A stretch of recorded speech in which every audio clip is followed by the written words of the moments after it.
మహాత్మా గాంధీ గారు బక్క ప్రాణి. ఏమిటి ఆయన గొప్పతనం? బూడితలలో పిలక, పోసి నవ్వుల మొలక, కలిసి ఏదో పలుక, కదిలాయి లోకాలు. ఇంత చేసి సన్న మనిషి, మేకపాలు తాగుతాడు, బొంబాయి శనగలు తింటాడు. ఆయన దీని మినపరొట్టె ఏం లేదు ఇక్కడ. సన్నగా ఉంటాడా, అది కూడా కర్ర ఉంటే కానీ నిలబడలేడా.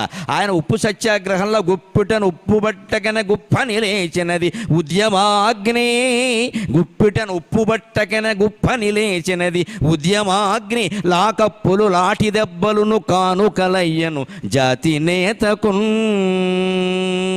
దండిలో ఉప్పు సత్యాగ్రహంలో మైళ్ళ దూరం ఆయన ఒక్కడే నడిచి, మీరెవరూ నా కూడా వచ్చినా సరే రాకపోయినా సరే నేను వెడతా అని, నా దేశంలో నా సముద్రంలో నా ఉప్పు నేను తయారు చేసుకోవడానికి బ్రిటిష్ వాడు ఎవడండి అడ్డం కొట్టడానికి, ఏం చేస్తావో చేసుకొని అని చేతిలో ఆయుధమైనా లేకుండా గుప్పిట ఉప్పు తీసుకుని ఇలా పట్టుకోగానే లక్షల మంది ఆయన వెనకాల వెళ్ళారమ్మా. కేవలం త్యాగం గాంధీని జాతిపిత స్థాయిలో నిలబెట్టింది.